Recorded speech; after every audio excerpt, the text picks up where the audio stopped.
He, Muhammad was supremely successful on both religious and secular levels. کہ محمد was born within the light of history. مسلمانوں کے پیغمبر تاریخ کی روشنی میں پیدا ہوئے ہیں. وہ آئے تو حیات آئی, وہ آئے تو بخششیں آئی, وہ آئے تو نجات آئی, وہ آئے تو بندگی آئی. نعرہ رسالت, نعرہ رسالت, ناموس رسالت. پروفیسر مائیکل ہارٹ اس کا نام ہے. اس نے کتاب لکھی ہے دی 100. اس نے کتاب لکھی ہے دی 100. دی 100 کتاب میں پروفیسر مائیکل ہارٹ نے دنیا بھر کے تمام جینیس افراد کی تاریخ حیات کو اس نے جمع کر رکھا ہے. اس کتاب میں حضرت عیسیٰ کا بھی تذکرہ ہے. وہ چونکہ مسیحی ہے, وہ عیسائی المذہب ہے. پروفیسر مائیکل ہارٹ عیسائی المذہب ہونے کی حیثیت سے ہونا تو یہ چاہیے تھا کہ پروفیسر مائیکل ہارٹ اپنی کتاب کے پہلے صفحہ پر حضرت عیسیٰ کا تذکرہ کرتا, مگر ایسا نہیں ہے. پروفیسر مائیکل ہارٹ وہ سائنسداں بھی ہے. ہونا تو یہ چاہیے تھا کہ سائنسداں ہونے کی حیثیت سے پروفیسر مائیکل ہارٹ اپنی کتاب دی 100 کے پہلے صفحہ پر نیوٹن کا تذکرہ کرتا, واسکو دی گاما کا تذکرہ کرتا, اوقلاء روزگار کا تذکرہ کرتا, ارباب فلسفہ کا تذکرہ کرتا, ارسطو کا تذکرہ کرتا, ارسطا تالیس کا تذکرہ کرتا. مگر ایسا نہیں ہے. آپ جان کر حیرت زدہ ہوں گے کہ امریکی پروفیسر مائیکل ہارٹ نے اپنی کتاب دی 100 کے پہلے صفحہ پر جس شخصیت کا تذکرہ کیا ہے وہ ہمارے آپ کے آقا محمد عربی سرور کائنات کی ذاتی گرامی ہے. وہ لکھتا ہے اپنی کتاب میں, ہی محمد was supremely successful on both religious and secular levels. مسلمانوں کے پیغمبر محمد کی ذات گرامی کا عالم یہ ہے کہ جس نے پوری دنیا کو علمی اعتبار سے, عملی اعتبار سے, سیاسی اعتبار سے, فکری اعتبار سے, معاشی اعتبار سے, معاشرتی اعتبار سے جس شخص نے پوری دنیا کو متاثر کیا ہے وہ مسلمانوں کے پیغمبر محمد کی ذات گرامی. جس شخص نے پوری دنیا کو علمی اور ادبی اعتبار سے متاثر کیا ہے وہ مسلمانوں کے پیغمبر محمد کی ذات گرامی ہے. پھر وہ پروفیسر مائیکل ہارٹ لکھتا ہے کہ میں ایک عیسائی ہوں, مگر میں یقین سے کہہ سکتا ہوں کہ حضرت عیسیٰ 25 دسمبر کو پیدا نہیں ہوئے تھے. وہ کہتا ہے میں اس بات کو مان ہی نہیں سکتا کہ حضرت عیسیٰ Jesus wasn't existed on 25 December. I don't believe it. وہ کہتا ہے کہ میں ایک عیسائی ہونے کے باوجود میں اس بات پر یقین نہیں کرتا کہ حضرت عیسیٰ 25 دسمبر کو پیدا ہوئے. یہ ایک دھوکہ ہے. 25 دسمبر کو حضرت عیسیٰ اللہ کے نبی جلوہ گر ہوتے ہیں. وہ دن تو امن و امان کا دن ہوگا, وہ دن تو سکون کا دن ہوگا, وہ دن تو سچائی کا دن ہوگا, وہ دن تو عظمتوں کی خیرات کا دن ہوگا, اس دن تو نگاہوں بصارت و بصیرت میں روشنی پیدا ہو رہی ہوگی. مگر دیکھا ہی جاتا ہے کہ 25 دسمبر کو لندن میں شراب خانے سجائے جاتے ہیں, عیاشیوں کے اڈے آباد ہو جاتے ہیں. عرب دنیا سے یا عربی عیاش شہزادے میلاد النبی کو نہیں مانتے مگر لندن کرسمس منانے آیا کرتے ہیں. ان کا عالم یہ ہے. تو کہتا ہے وہ ایسا نہیں ہو سکتا ہے کہ حضرت عیسیٰ 25 دسمبر کو پیدا ہوئے تھے. وہ کہتا ہے کہ ایک عیسائی ہونے کی حیثیت سے میں نہیں کہہ سکتا کہ حضرت عیسیٰ 25 دسمبر کو پیدا ہوئے تھے یا پیدا نہیں ہوئے تھے, لیکن مسلمانوں کے پیغمبر کا عالم یہ ہے کہ میں اس بات کو وثوق سے کہہ سکتا ہوں کہ محمد was born within the light of history. مسلمانوں کے پیغمبر تاریخ کی روشنی میں پیدا ہوئے ہیں. وہ آئے تو حیات آئی, وہ آئے تو بخششیں آئی, وہ آئے تو نجات آئی, وہ آئے تو بندگی آئی. نعرہ رسالت, نعرہ رسالت, ناموس رسالت. وہ کہتا ہے کہ میں اس بات کا یقین مجھے نہیں ہے کہ حضرت عیسیٰ 25 دسمبر کو پیدا ہوئے تھے, مگر میں یہ بات یقین سے کہہ سکتا ہوں کہ محمد عربی اربا ہونا فدا مسلمانوں کے پیغمبر تاریخ کی روشنی میں پیدا ہوئے. وہ آئے تو بہار آئی, وہ آئے تو حیات آئی, وہ آئے تو بخششیں آئی, وہ آئے تو نجات آئی, وہ آئے تو اللہ کا آستان کرم میسر آیا, وہ آئے تو باب اجابت الہی کی طرف کھولے گئے, وہ آئے تو زندگی میں نکھار آئی. ان سے زمین و آسمان روشن ہے, سورج کی روشنی ان کے صدقے ہے, آفاق کی بلندی ان کے صدقے ہے, چاند کی چاندنی اس کے صدقے ہے, فضائے بسیط ان کے صدقے ہے, سورج کی روشنی ان کے صدقے ہے, کہکشاں کا جمال ان کے صدقے ہے, آسمان کی بلندی ان کے صدقے ہے, دریاؤں کا تموج ان کے صدقے ہے, سمندر میں اچھال ان کے صدقے ہے, نسیم سحر ان کے صدقے ہے, باد صبا ان کے صدقے ہے, افلاک کی وسعتیں ان کے صدقے ہیں, افق کا جمال ان کے صدقے ہے, خیمہ افلاک کا استادہ اسی نام سے ہے, نبض ہستی تپش آمادہ اسی نام سے ہے. وہ نہ یہ پھول تو بلبل کا ترنم بھی نہ ہو, چمن دہر میں کلیوں کا تبسم بھی نہ ہو, یہ نہ ساختی ہو تو پھر میں بھی نہ ہو, خود بھی نہ ہو, بزم توحید بھی دنیا میں نہ ہو, تم بھی نہ ہو. خیمہ افلاک کا استادہ اسی نام سے ہے, نبض ہستی تپش آمادہ اسی نام سے ہے. محمدی عربی ارواحنا فداہ کی تشریف آوری ایک ایسا انقلاب آفری دور تھا۔ اللہ کے نبی سرور کائنات نے مدینہ النبی میں سب سے پہلی درسگاہ کی بنیاد رکھی۔ اس درسگاہ کے طلبہ میں حضرت ابو ہریرہ تھے، اس درسگاہ کے طلبہ میں عبداللہ ابن مسعود تھے، اس درسگاہ کے طلبہ میں حضرت ابو سعید خدری تھے، اس درسگاہ کے طلبہ میں عبداللہ ابن عمر تھے، حضرت صدیق اکبر تھے، عمر فاروق تھے، عثمان غنی تھے۔ یہ چار یار تھے، صحابہ تھے۔ ان کا عالم یہ تھا، انہیں سرکار دو جہاں سرور کائنات کی زندگی کے ہر شب و روز کو دیکھ کر اپنے آئینہ بندیوں میں قلم مرتب کیا ہے، اور وہی حدیث کے نبوی کی شکل میں ذخیرہ ہمارے پاس ہے۔ یہ بخاری کی حدیث ہے، یہ مسلم کی حدیث ہے، یہ ابو داؤد کی حدیث ہے، یہ نسائی کی حدیث ہے، یہ ترمذی کی حدیث ہے۔ واللہ العظیم حدیث مصطفیٰ کو جس صحابہ کرام نے جمع کیا ہے، وہ پروفیسر مائیکل ہارٹ یہ بھی لکھتا ہے اپنی کتاب میں کہ محمد عربی صلی اللہ علیہ وسلم کے گرد و پیش اللہ تبارک و تعالیٰ نے ان دیوانوں کو جمع کر رکھا تھا جو اپنے پیغمبر کے وضو کے غسالے کو بھی زمین پہ گرتا ہوا برداشت۔ وہ کہتا ہے کہ نبی پاک سرور کائنات کے گرد و پیش اللہ تبارک و تعالیٰ نے ایسے دیوانوں کو جمع کر رکھا تھا جو نبی برحق کے وضو کا غسالہ بھی زمین پر گرتا ہوا برداشت نہیں کر سکتے تھے۔ وہ نبی کے جسم پاک سے بہتا ہوا خون کیسے برداشت کر سکتے تھے؟ دیوانوں کو یاد رکھیں کہ یہ جو انقلاب لائے جاتے ہیں یہ فرزانوں سے نہیں، یہ دیوانوں سے انقلاب لائے جاتے ہیں۔ اس لیے کہ جتنے بھی انقلاب، وہ بدر کا انقلاب ہو، وہ احد کا انقلاب ہو، وہ خیبر کا انقلاب ہو، وہ کربلا کا انقلاب ہو، یہ سب کے سب محبت رسول ہی کے حوالے سے ہے۔ بدر کی خیبر محبت رسول ہے، بدر کی فاتح محبت رسول ہے، خیبر کی فاتح محبت رسول ہے، احد کی فاتح محبت رسول ہے، اور کربلا کی فاتح محبت رسول ہے۔ جہاں جہاں محبت رسولی ہوگی وہاں انسان کی عظمت تقسیم کی جاتی رہی ہوگی۔ سرور کائنات ارواحنا فداہ صلی اللہ علیہ وسلم کا یہ معجزہ ہے کہ حضرت عیسیٰ اور ان سے انبیاء سابقین کے باقیات تو محفوظ نہیں ہیں، مگر نبی پاک سرور کائنات کی زندگی کے ہر گوشے کو صحابہ کرام نے محفوظ کر لیا ہے۔ وہ آگے ایک عظیم پروفیسر وہ لکھتا ہے اور وہ کہتا ہے کہ نبی پاک سرور کائنات کو اللہ تبارک تعالیٰ نے معجزہ عطا فرمایا ہے، وہ قرآن پاک ہے۔ قرآن پاک اس قدر سجایا معجزہ ہے، آپ دیکھیں اور محدود کریں۔ آج کی دنیا لٹریچر کی دنیا ہے، آج کی دنیا علم کی دنیا ہے، آج کی دنیا مشاہدات کی دنیا ہے، آج کی دنیا تجربات کی دنیا ہے، آج کی دنیا لغت کی دنیا ہے، آج کی دنیا بیان کی دنیا ہے، آج کی دنیا پریس کی دنیا ہے۔ مگر جتنے بھی لٹریچر ہیں آج کی دنیا میں، چاہے آج کے دور کی انگلش ہو وہ شیکسپیئر کی دور کی انگلش نہیں ہے، آج کے زمانے کا اردو ادب ہو وہ میر غالب اور میر تقی میر کے زمانے کی اردو نہیں ہے، اس میں تبدیلیاں واقع ہوئی ہیں۔ مگر قرآن پاک نبی پاک سرور کائنات کا ایسا معجزہ ہے کہ جتنی بار اسے پڑھو گے خوشیوں کا اندازہ ہوگا، مسرتوں کا اندازہ ہوگا، شادمانی کا اندازہ ہوگا، دل اللہ کی عرفان کی بارگاہ میں بچتا ہوا چلا جائے گا۔ وہ کہتا ہے قرآن پاک میں اس قدر لفظ ہے، ہر لفظ سے ترنم کا احساس ہوگا۔ جب بھی قرآن پاک کی تلاوت کی جاتی ہے بربتی دل کا ہر تار نغمہ سرا ہوتا ہے۔ جب بھی قرآن پاک کی تلاوت کی جاتی ہے ایسا محسوس ہوتا ہے جیسے کہ دل کی سدرہ پر محبت رسول کا جبریل نغمہ سنج ہو رہا ہو۔ جب بھی قرآن پاک کی تلاوت کی جاتی ہے ایسا محسوس ہوتا ہے کہ باب اجابت الہی کھلا ہو۔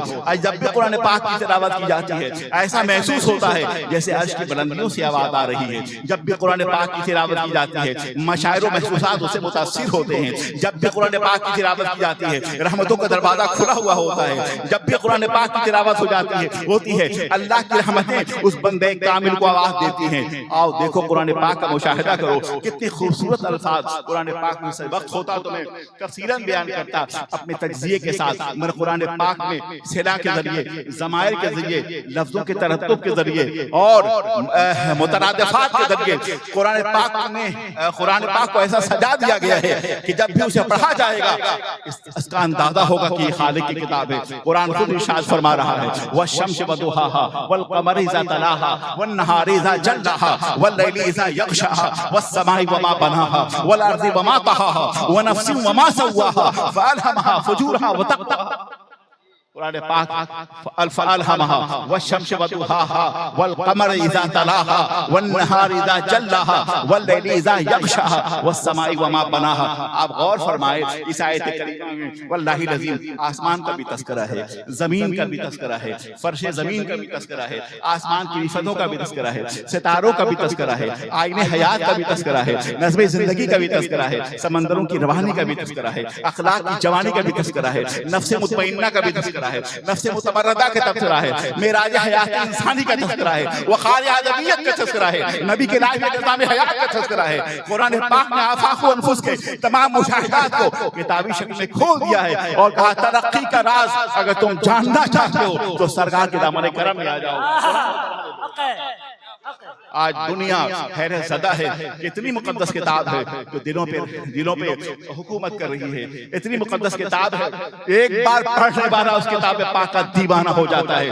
میں نے ابھی چند ماہ پہلے ہم نے ہالی ووڈ کے ایک ڈائریکٹر کا بیان پڑھا. آپ سب جانتے ہیں کہ ہالی ووڈ کیا ہے. ہالی ووڈ یہ روشنیوں کی دنیا ہے، ہالی ووڈ فلم کی دنیا ہے، ہالی ووڈ ہمیں روحانیت سے دور رکھتی ہے. ہالی ووڈ وہ ہے جہاں آئے دن تماشے بنائے جاتے ہیں. تو اس کا ایک ڈائریکٹر ہے، اس نے اپنے ساتھی لیڈی سے کہا کہ ایسا ہے کہ میں ہر سنڈے کو چرچ جایا کرتا ہوں، کیا خیال ہے تمہارا؟ اس کی لیڈی پارٹنر تھی، اس کے ساتھ کام کیا کرتی تھی. اس ہالی ووڈ کے ڈائریکٹر نے کہا، اس خاتون سے کہا کہ تم سنڈے کو میرے ساتھ چرچ جایا کرو. اس نے کہا کہ نہیں، میں اس وقت مصروف ہوں، میں چرچ نہیں جاؤں گی، میں جاؤں گی بعد میں، تم جایا کرو. اس کے بعد کئی ماہ گزرے، پھر اس نے اپروچ کیا کہ بھائی تم چرچ میرے ساتھ کیوں نہیں جاتی؟ اس نے کہا تم جاؤ، جب میرے پاس وقت ہوگا تو میں تمہارے ساتھ جاؤں گی. 5 ماہ کا وقفہ گزر گیا. 5 ماہ کا وقفہ گزر گیا. 5 ماہ کے بعد اس ہالی ووڈ کے ڈائریکٹر نے اس سے کہا کہ تم سے مجھے بہت بڑی شکایت تھی کہ تم میرے ساتھ چرچ کیوں نہیں جاتے. سنو لینڈا، تم نے مجھ سے وعدہ کیا تھا کہ تم چرچ جاؤ گی. اس نے پلٹ کر اسے کہا، سن، آج کے بعد مجھے لینڈا مت کہنا، میرا نام عائشہ ہے اور میں مسلمان ہو گئی. سبحان اللہ، سبحان اللہ. اسے لینڈا مت کہنا. نعرہ تکبیر، دونوں ہاتھوں اٹھا کے استقبال کریں. نعرہ رسالت، مذہب اسلام، علماء اہل سنت، علامہ فروغ القادری صاحب قبلہ، مبلغ اسلام. اس نے کہا کہ آج کے بعد یاد ہے، خبردار، don't call me Linda. My name is not Linda. From today, my name is Aisha. میں اسلام قبول کر چکی ہوں. اس نے کہا تمہیں پتا ہے تو مجھے اکثر کہا کرتے تھے نا کہ سنڈے کو چرچ چلو. میں چرچ نہ جا کر میں قرآن پاک کا مطالعہ کیا کرتی، میں اللہ کے لائے بھیجے ہوئے نظام حیات کا مطالعہ کیا کرتی تھی، میں سرور کائنات کے لائے نظام حیات کو پڑھا کرتی تھی. میں قرآن پاک کو اولاً شروع ہم نے جب الحمدللہ سورۃ الفاتحہ کی تلاوت کی تو ہمیں ایسا محسوس ہوا جیسے اللہ کی حاکمیت ہمیں اپنے دامن کرم میں بلا رہی ہو. جب ہم نے سورہ فاتحہ کو پڑھنا شروع کیا تو ایسا محسوس ہوا اللہ رحمان الرحیم ہے، وہ مرسیفل ہے، اس کی رحمتوں سے میں مایوس نہیں ہوں، وہ ہمیں سہارا یقیناً دے گا. میں دعا کرتی رہی. سورۃ الفاتحہ سورۃ الدعا بھی ہے. جب میں اسے پڑھتی تو اندازہ ہوتا کہ یہی صراط مستقیم ہے. جب اسے پڑھتا تو اندازہ ہوتا کہ ہم قیامت کے دن ہمیں اپنے اعمال کے ساتھ اٹھنا ہے، اس لیے کہ مالک یوم الدین ہے خدا کی ذات. ہم نے یہ محسوس کیا کہ صراط مستقیم یہی ہے، سیدھا راستہ وہی ہے. ہم نے محسوس کیا کہ استعانت اللہ سے حاصل کی جائے، اس کے آستانے کرم پہ سرخمیدہ ہوا جائے. ہم نے یہ بھی پڑھا دنیا کا ہر وہ مذہب، دنیا کی ہر وہ قوم جو اللہ کے احکامات سے بغاوت کرتی ہو وہ ضالین میں ہے، لیکن جو لوگ جو ہدایت یافتہ ہیں وہ صرف اللہ کے آستانے کرم پہ جھکنے والے ہیں. پھر اس نے کہا کہ اس کے آگے میں بڑھتی ہوں. ذالک الکتاب لا ریب فیہ، یہ وہ کتاب ہے، یہ وہ کتاب ہے قرآن پاک جس میں کوئی شک نہیں ہے. یہ دعویٰ صرف اللہ ہی کر سکتا ہے. احکم الحاکمین کی کتاب، دنیا کا کوئی رائٹر یہ دعویٰ نہیں کر سکتا کہ اس کتاب میں کوئی شک نہیں ہے، یہ اللہ ہی دعویٰ کر سکتا ہے. اس کے بعد جب میں آگے پڑھ رہی تھی قرآن پاک ارشاد فرما رہا ہے، ان کنتم فی ریب مما نزلنا علی عبدنا فاتوا بسورۃ من مثلہ وادعوا شہداءکم من دون اللہ ان کنتم صادقین. اے لوگو، اگر تم شک کر رہے ہو کہ قرآن پاک اللہ کے علاوہ کسی اور کی طرف سے بھیجی گئی کتاب ہے تو فاتوا بسورۃ من مثلہ وادعوا شہداءکم، تم ایسی کو صورت لے آؤ اور اپنے ساتھیوں کو بنا لے آؤ. قرآن پاک کا چیلنج آج بھی موجود ہے. یہ چیلنج قرآن پاک کا آکسفورڈ کے لیے بھی ہے. اس جیسی کو صورت لے آؤ مگر نہیں لا سکے. یہ چیلنج قرآن پاک کا امریکہ کے لیے بھی ہے، برٹن کے لیے بھی ہے، جرمنی کے لیے بھی ہے، دنیا بھر کے ارباب فکر و فن کے لیے قرآن پاک کا چیلنج ہے. یقین جانو دنیا بھر کے سارے علوم و فنون آج بھی اپنی تمام تنقیات کے باوجود اکٹھا ہو جائیں تو قرآن پاک کو چھوڑیں، قرآن پاک کے گھر کا جواب نہیں سکتے۔ آج بھی قرآن پاک کا چیلنج ہے، وہ کہتی ہے اپنے اس دوست سے کہ آج کے بعد مجھے لنڈا نہ کہنا، میں مسلمان ہو گئی ہوں، میرا نام عائشہ ہے، میں نے قرآن پاک کا دامن کرم ہم نے تھام لیا ہے، ہم نے اپنی متاع گمشدہ حاصل کر لی ہے، ہم نے اللہ کی جنت رضا کو دیکھ لیا ہے، ہم نے اپنے منزل مقصود کو ہم نے پا لیا ہے، ہم نے اجالا دیکھ لیا ہے، میں اندھیروں سے اجالوں کی طرف لوٹ آئی ہوں، میں اپنی جہالت سے علم کی طرف لوٹ آئی ہوں، میں اللہ کے دامن کرم رحمتوں کے سائے میں ہم نے پناہ لے لیا ہے، اور اب اللہ کی جنت رضا ہمارے سامنے ہے۔ وہ کہتی ہے قرآن پاک پڑھو تو اندازہ ہوگا، زمین و آسمان کے سارے علوم قرآن پاک کے اندر سمٹے ہوئے ہیں، آپ دیکھیے اندازہ کیجئے۔ قرآن پاک آپ پڑھتے نہیں ہیں، سورہ نحل کا آپ جائزہ لیجئے۔ میں یہ موضوع اس لیے اٹھایا ہے کہ آج حفظ قرآن کی نثار بندی ہے، سورہ نحل کا آپ جائزہ لیجئے۔ سورہ نحل میں مکھیوں کی مثال دی گئی ہے، شہد کی مکھیوں کی مثال۔ آپ کے ہاں جنگلات یہاں بہت ہیں، اس علاقوں میں آپ نے دیکھا ہوگا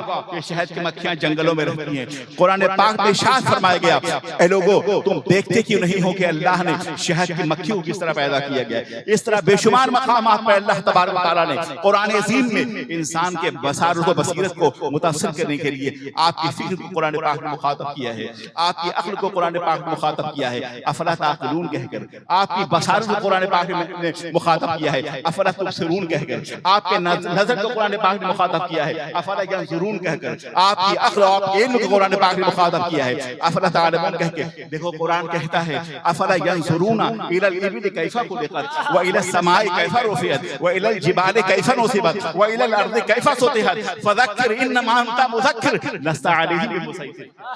قرآن پاک ارشاد فرما رہا ہے، دیکھو کیا اللہ نے یہ زمین و آسمان بیکار تو نہیں پیدا کیے، دیکھو کہ اللہ نے اونٹ کیسے پیدا کیا ہے، یعنی اونٹوں پہ سفر کرنے والے، اونٹوں پر سامان تجارت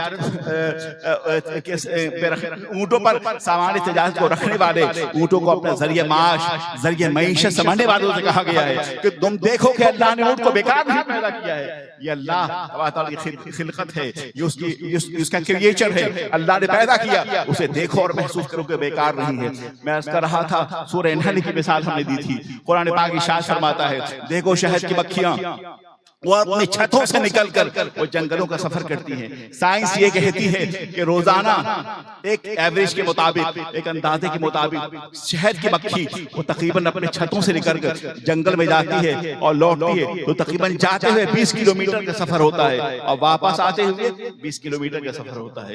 اللہ ارشاد فرمایا تم دیکھو ایک چھوٹی سی مکھی ہے، اسے کس نے شعور بخشا ہے کہ وہ اپنے گھر سے نکلے اور جنگلوں میں جائے اور جانے کے بعد پھولوں کے رس کو چوس کر وہ شہد کی مکھی اللہ کی امانت کو اپنے منہ میں رکھ کر لوٹتی ہے۔ وہ کہیں نہیں بیٹھتی کسی ایسے مقام پر جو اس کے مزاج کے منافی ہو، جو اس کی نظافت کے منافی ہو، جو اس کی صفائی کے منافق ہو، جو اس کے مزاج کے موافق نہ ہو، وہ پھولوں کے رس کو چوس کر لاتی ہے اور دوبارہ اس چھتے میں اگل دیتی ہے۔ اللہ فرماتا ہے تم نے کبھی محسوس کیا کہ اس معمولی سی مکھی کو کس نے صلاحیت دی ہے؟ ہمارا آپ کا عالم یہ ہے کہ ہم کسی نئے آبادی میں جاتے ہیں تو راستہ بھول جاتے ہیں۔ آج کا دور نیویگیشن کا دور ہے، آج کا دور ہم مشین کے ذریعے راستوں کو معلوم کرتے ہیں، انٹرنیٹ کے ذریعے راستوں کو معلوم کرتے ہیں، سیٹلائٹ کے ذریعے معلوم کرتے ہیں، موبائل کے ذریعے ہم اپنے راستوں کو تعین کرتے ہیں۔ موٹر وے پہ ہمارا سفر ہو رہا ہوتا ہے، ہم موبائل فون کے ذریعے سے ہم راستوں کا تعین حاصل کرتے ہیں منزل مراد کو پانے کے لیے۔ مگر یہ بتاؤ کہ شہد کی مکھیوں کو کس نے یہ صلاحیت دی ہے کہ روزانہ وہ 20 کلومیٹر جاتی ہیں اور پلٹتی ہیں اپنے اسی مکان کی طرف جہاں سے وہ چلی ہیں؟ تم بتاؤ کہ شہد کی مکھی کو صلاحیت کس نے عطا فرمائی ہے؟ وہ خدا کی ذات ہے جو شہد کی مکھیوں کو اللہ نے یہ توانائی خدا کی ذات ہے جس نے شہد کی مکھیوں کو یہ توانائی عطا فرمائی ہے۔ وہ تابع ہے اللہ کی بارگاہ میں، وہ سرخمیدہ ہے اللہ کی بارگاہ میں، وہ تسبیح خواں ہے وہ اللہ کی بارگاہ میں، وہ سربہ سجود ہے اللہ کی بارگاہ میں۔ اس کے حکم کے آگے، اس کے فرمان کے آگے فرمائے گا کہ یہ مکھیاں، یہ اونٹ، یہ شجر، یہ پتھر، یہ حجر، یہ سب کے سب میرے تابع دار ہیں، تم اللہ کی عبادت کیوں نہیں کرتے؟ تم خدا کے آگے سرخمیدہ کیوں نہیں ہو؟ اللہ نے تمہیں اشرف المخلوقات بنا کر بھیجا ہے. یاد رکھو، پڑھو قرآن پاک کو. قرآن پاک تم سے مخاطب کر رہا ہے. قرآن پاک پڑھنے والوں میں انگریز ہیں. میں برمنگھم سے لندن کا سفر کر رہا تھا کہ میں نے دیکھا کہ ایک انگریز لیپ ٹاپ پہ بیٹھا قرآن پاک کی تلاوت کر رہا ہے. He was young, بالکل ینگ. میں نے اس سے پوچھا یہ بتاؤ مجھے لگتا نہیں کہ تم شکلاً و شباہتاً مسلمان ہو. میں اس سے کہا کہ I don't think that you are Muslim. مجھے لگتا نہیں کہ آپ مسلمان ہیں. کہا ہاں کیا بتائیں. ٹھنڈ کا پھر قرآن پاک کیوں پڑھ رہے ہو؟ Why you reciting Holy Quran? تم قرآن پاک کیوں پڑھ رہے ہو؟ تو پتہ اس نے مجھے جواب دیا تھا. اس نے جواب یہ دیا، یہ بتائیں کہ آپ قرآن پاک سے مسلمانوں کے لیے. یہ انگریز کہہ رہا ہے. میں نے جب اس سے کہا کہ تم مسلمان تو نہیں ہو، تم قرآن پاک کی تلاوت کیوں کر رہے ہو؟ تو اس نے کہا کہ کیا قرآن پاک سے مسلمان is the holy Quran only for the Muslims? Is the holy Quran only for Muslims? کیا قرآن پاک سے مسلمانوں کے لیے؟ یہ حیرت کی بات ہے کہ وہ انگریز قرآن پاک کے بارے میں یہ اس کا تاثر ہے، بلکہ یہ اس کا یقین ہے کہ قرآن پاک سے مسلمانوں کے لیے نہیں ہے بلکہ عالم انسانیت کے لیے ہے. اور مسلمان ہیں جو سوئے ہوئے اور شکوا کر رہے ہیں اپنے مقدرات پر. ہم نے کہا یہ بتاؤ یہ تلاوت قرآن پاک کیوں کر رہے ہیں، وجہ کیا ہے؟ اس نے کہا کہ اللہ کے رسول سرور کائنات یا ایھا الناس انی رسول اللہ الیکم جمیعا. قرآن پاک کی دعوت یہ ہے کہ سرور کائنات ارواحنا فدا سارے عالم انسانیت کے لیے نبی بنا کر بھیجے گئے. رسول اللہ ہیں خشک و تر کے لیے، برگ و ثمر کے لیے، آفاق و انفس کے لیے، زمین و زماں تمہارے لیے، مکین و مکان تمہارے لیے، کائنات کا ہر ہر ذرہ جہاں جہاں رحمت خدا کی قدرت و مشیت جس جس ذرے پہ موجود ہے وہاں سرور کائنات کی رحمت عامہ بھی موجود ہے. اس نے یہ کہا کہ کل صبح میرا امتحان ہونے والا ہے. وہ قرآن پاک کی تلاوت کر رہا تھا. سبحان الذی اسری بعبدہ لیلا من المسجد الحرام الى المسجد الاقصى الذي باركنا حوله لنريه من آیاتنا انه سمیع بصیر. میں نے کہا کہ یہ تو وہ ہے جو معراج پاک سے متعلق یہ آیت ہے، تم اس کی تلاوت کیوں کر رہے ہو؟ جواب ملاحظہ فرمائیے. وہ اپنے لیپ ٹاپ پہ اسے بار بار پڑھ رہا تھا. اس کے پاس ڈکشنری بھی تھی، اسے بھی دیکھ رہا ہے. اپنے ساتھ ساتھ ایک نوٹ بک تھا، وہ نوٹ بک بھی تیار کر رہا ہے. کچھ اور علم فلکیات کے حوالے سے اسٹرو فزکس کی اور بھی کتابیں تھی جو اسے دیکھ رہا ہے. کچھ جیومیٹری اور حساب کی کتاب تھی وہ بھی اسے چیک کر رہا ہے. یعنی آیت کریمہ پڑھ رہا ہے اور اس کے ریفرنس کے لیے وہ بیضاوی اور جلالین نہیں کھولے ہوئے ہیں.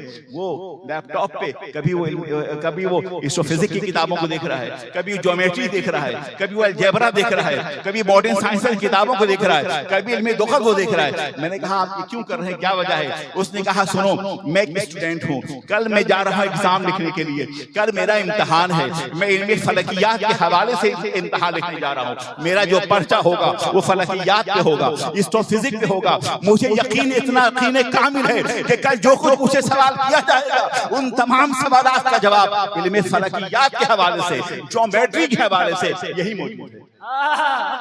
اس لیے میں قرآن پاک کی تلاوت کر رہا ہوں. کل جو کچھ مجھ سے پوچھا جائے گا علم فلکیات کے حوالے سے وہ سب کچھ اسی آیت کریمہ میں موجود ہے. اس لیے کہ اگر عقائد جہاں سرور کائنات کو معراج عطا نہ کی گئی ہوتی تو اسپیس کا دروازہ نہ کھلا ہوتا. یہ کہکشاں، یہ چاند تارے غبار راہ مصطفیٰ بن گئے ہیں جب اللہ کے نبی سرور کائنات معراج پہ تشریف لے گئے تھے. آج سائنس مرہون منت ہے سرور کائنات کی معراج پاک کی. آسمان کی فضائیں کھلی ہیں اس لیے کہ عقائد جہاں معراج پہ تشریف لے گئے تھے. عشق مہمان ہوا حسن کے گھر آج کی رات، جذبہ شوق و آغوش اثر آج کی رات. مل گئی سارے جہانوں کے خزانوں کی کلید، اپنی معراج کو پہنچا ہے بشر آج کی رات. کہکشاں جلوہ فشاں ہے کہ اسی رستے سے ہونے والا ہے محمد کا گزر آج کی رات. آج کی رات محمد کا گزر ہونے والا ہے. ساری کائنات کو رفعت مکانی میسر آنے والی ہے. انسانیت کو، مومنوں کو معراج انسانیت میسر آنے والی ہے. آج ہماری تقدیر کا ارتقا ہوگا، آج ہمارے شعور کا ارتقا ہوگا، آج ہمارے علم کا ارتقا ہوگا، آج ہمارے احساسات کا ارتقا ہوگا. آج ضمیر مومن میں چراغ زندگی روشن ہو گئے کہ سرور کائنات معراج پہ تشریف لے گئے. آج ہمیں پڑھنا ہوگا، آج ہمیں اپنے ماضی کو دوبارہ پانا ہوگا، آج ہمیں زوال سے ترقی کی طرف نکلنا پڑے گا، آج احساس کمتری کو ختم کرنا پڑے گا.